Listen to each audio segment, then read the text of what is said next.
Icyumweru kimwe n'iminsi mike birihiritse inkundura yo kutavuga rumwe kwa Perezida Paul Kagame ndetse na Cyril Ramaphosa w'Afurika y'Epfo bibaye.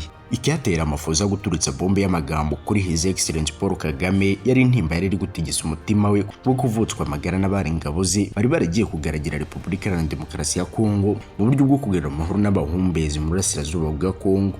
Nibyo rwose abasirikare 13 b'Afurika y'Epfo bakijwe urufaya rw'amasasu maze baviramo kwasiga ubuzima. Maze Ramaphosa yihutira gutondeka amagambo arimo gutoneka ndetse no gukomeretsa igihugu cy'u Rwanda ndetse na perezida wacyo Perezida Paul Kagame. Icyababaje benshi ni ukuntu Ramaphosa yatutse ingabo z'u Rwanda kari inyeshyamba. Iri jambo twanavuga ko ari naryo ryahise rikururira His Excellency Paul Kagame kumusubiza mu buryo bwihuse. Tugiye kuvuga kuri iyi nkundura yabaye, ahubwo nje kugira ngo dushyire umucyo kuri byinshi ku mubano w'ibi bihugu byombi. Ese mu myaka ya kera u Rwanda rwari rubanye gute na Afurika y'Epfo?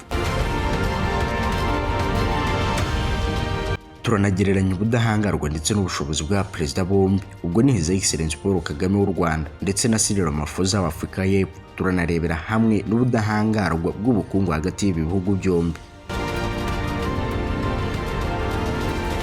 Ndetse no mu gusoza turaza no kugereranya ubukaka n'ubushongore bw'igisirikare cy'u Rwanda RDF ndetse n'icya Afurika y'Epfo SANDF. Mbahaye ikaze mwese tugiye kubana.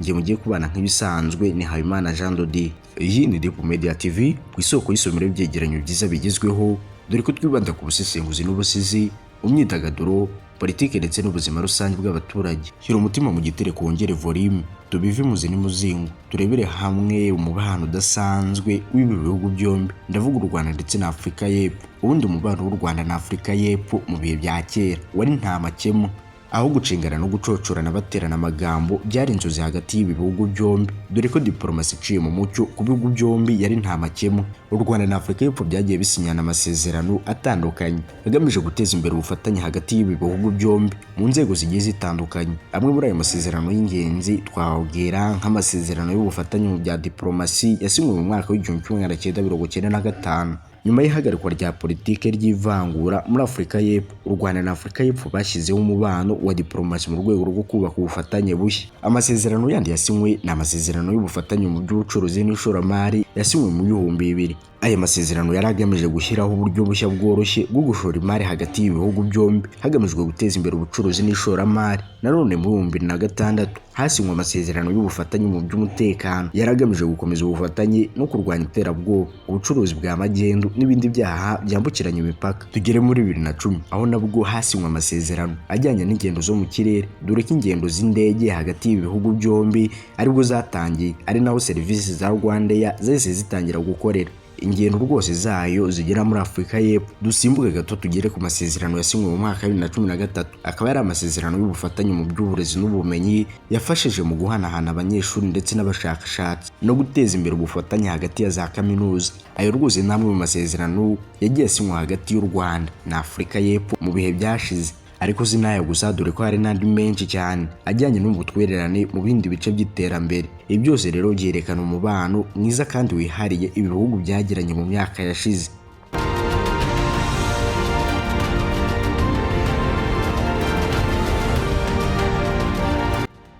Tuve mu bihe byiza maze twinjire mu mwuka mubi w'ubushyamirane hagati y'u Rwanda ndetse na Afurika y'Epfo. Ubundi ibibazo u Rwanda rufitanye na Afurika y'Epfo byatangiranye na Jacob Zuma wabaye perezida wa Afurika y'Epfo mu mwaka wa 2009 kugeza mu mwaka wa 2018. Mureke tubanze tubanyuriremo muri make ibyo bibazo u Rwanda rwagiranye na Afurika y'Epfo twabashije kumenya hano kuri Deep Media TV. Twagiye twifashishije ibinyamakuru bitandukanye ndetse dusoma inyandiko zigiye zitandukanye ku mubano w'ibi bihugu. Ibibazo bya mbere byari bishingiye ku mpunzi z'Abanyarwanda zari ziri muri Afurika y'Epfo, bivugwa ko bamwe bagiye bahunze nyuma ya Jenoside yakorewe Abatutsi mu mwaka w'1994. Nubwo guverinoma y'u Rwanda yashinjaga bamwe muri bo kuba ari abakekwaho ibyaha cyangwa kuba bafite imigambi yo guhungabanya umutekano w'igihugu. Icya kabiri ngo byari ibibazo by'iyicwa rya Patrick Karegeya wahoze ari umuyobozi w'urwego rw'iperereza ry'u Rwanda. Yiciwe muri hoteli Johannesburg muri Afurika y'Epfo muri 2013.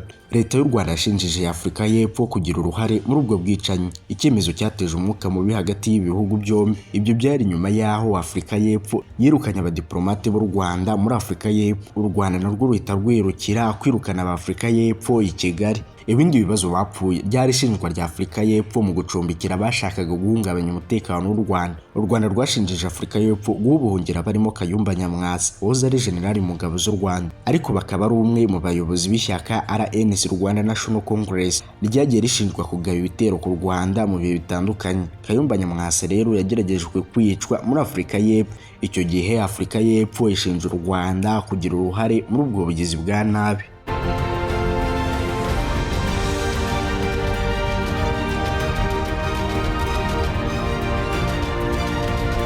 Nyuma y'uko Cyril Ramaphosa asimbuye Jacob Zuma ku buyobozi muri 2018, umubano w'ibihugu byombi watangiye kuzamuka ndetse no kuzoka. Mu mwaka wa 2021, Perezida Ramaphosa yagiriye uruzinduko mu Rwanda, yari mu nama y'ubucuruzi bwa Afurika, agaragaza ko ashaka gukemura ibibazo by'umubano.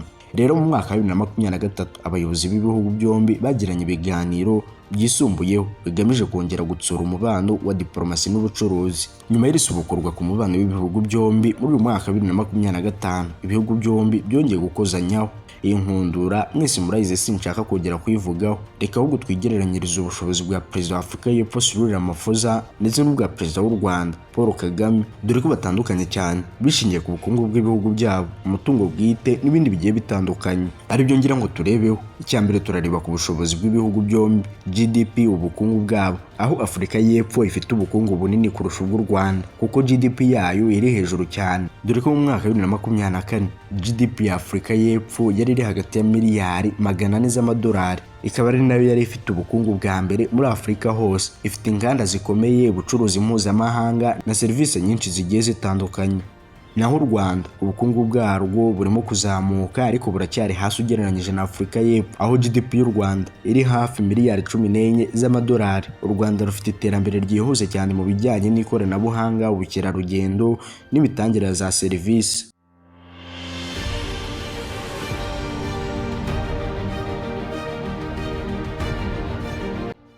Turebye ku mutungo bwite w'abaperezida, aho Cyril Ramaphosa ari mu baperezida bakize cyane muri Afurika, aho umutungo we ubarirwa kuri miliyoni 450 z'amadolari, cyane cyane akomoka mu mishinga y'ubucuruzi, ubucukuzi bw'amabuye y'agaciro n'amasoko y'imari. Naho Perezida Paul Kagame nta mubare uzwi neza ku mutungo we bwite, ariko hari abavuga ko ushobora kuba uri hagati ya miliyoni 500 z'amadolari ndetse na miliyari 1 y'amadolari. Urumva neza akarusha imitungo Ramaphosa. Perezida Paul Kagame yagize uruhare rukomeye mu guteza imbere ubukungu bw'u Rwanda, ndetse afite ishoramari mu bikorwa binyuranye.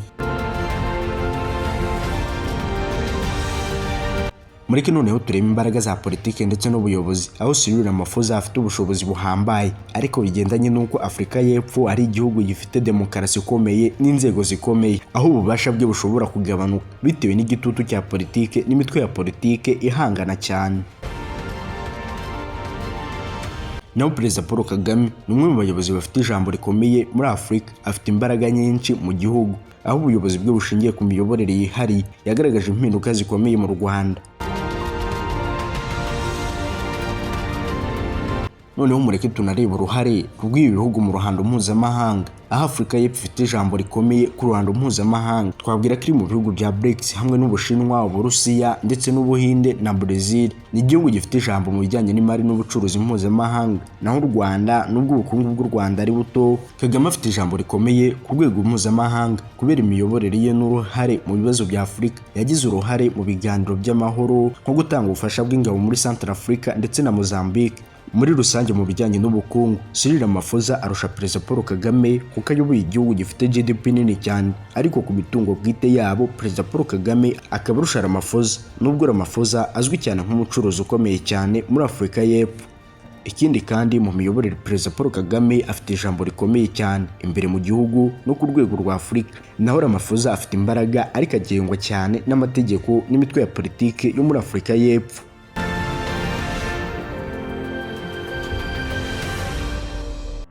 Yewe Ramaphosa afite igihugu gikize cyane, ariko akagira imbogamizi muri politiki, aho Paul Kagame afite igihugu gifite ubukungu bukizamuka, ariko gifite imbaraga zikomeye mu miyoborere ndetse na politiki.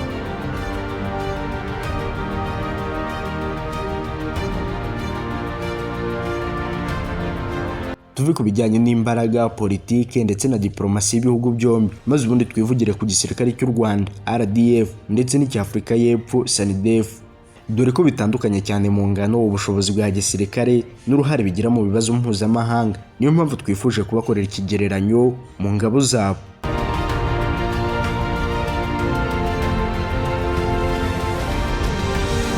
Turahera ku bunini ndetse n'umubare w'abasirikare, aho RDF ifite abasirikare bari hagati y'ibihumbi 40 kugera ku bihumbi 45, naho SANIDEF yo ifite abasirikare bagera ku bihumbi 74 barimo n'abasivile bakora muri Minisiteri y'Ingabo. Tuvuze ku ngengo y'imari, RDF ingengo y'imari yayo ya gisirikare ni hafi miliyoni 150 z'amadolari kugera kuri miliyoni 200 z'amadolari ku mwaka, naho SANIDEF ifite ingengo y'imari iri hejuru cyane igera kuri miliyari 3 kugera kuri 4 z'amadolari ku mwaka. Tuvuze ku bikoresho bya gisirikare, RDF ifite ibikoresho bigezweho, harimo imodoka z'intambara, indege nto za gisirikare ndetse n'ibikoresho bya drone. Ifite kandi ubushobozi bukomeye mu ntambara ndetse n'ibikorwa byo kugarura amahoro. Naho SANIDEF ifite indege z'intambara, inyeshyamba za gisirikare zifite ubushobozi bwo kurwana ku butaka, mu mazi no mu kirere. Ifite kandi ubwato bw'intambara n'ubwato bwo gutwara abasirikare. Tuvuze ku bikorwa by'ububanyi n'amahanga, RDF ifite uruhare rukomeye mu butumwa bw'amahoro bwa Loni, aho yagiye igarura amahoro muri Centrafrica, Mozambique n'ibindi bihugu bigiye bitandukanye. Naho SANIDEF igira uruhare mu bikorwa by'amahoro by'umuryango wa SADC, ikaba yarakoze ibikorwa byo kohereza abasirikare muri Lesotho, RDC n'ahandi hagiye hatandukanye, ariko ntikunze kugira uruhare rufatika mu bikorwa bya gisirikare nk'uko u Rwanda rubikora.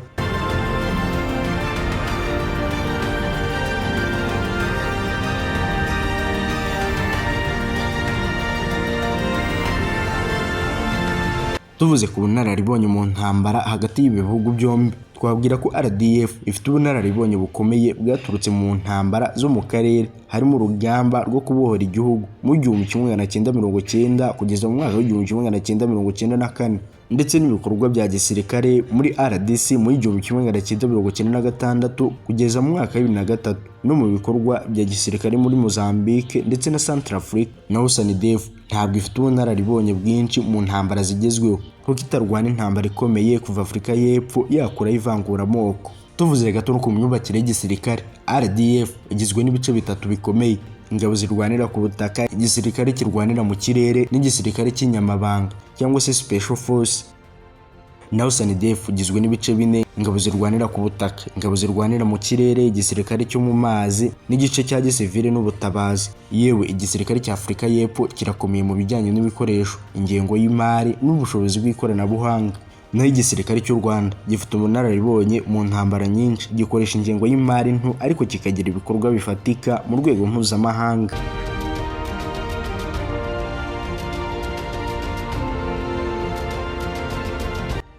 Ikindi, RDF izwiho kuba ifite zimwe mu ngabo zifite imyitwarire myiza muri Afurika, ifite ubunyamwuga n'ubushobozi bwo gukorera kure y'igihugu. Naho SANIDEF ifite ubushobozi bwagutse mu ntambara zisaba ubufatanye bw'ingabo zo ku butaka n'izo mu mazi, udasize n'izo mu kirere, ariko igisirikare cyacyo ntigikunze kugira ibikorwa byihariye nk'iby'u Rwanda.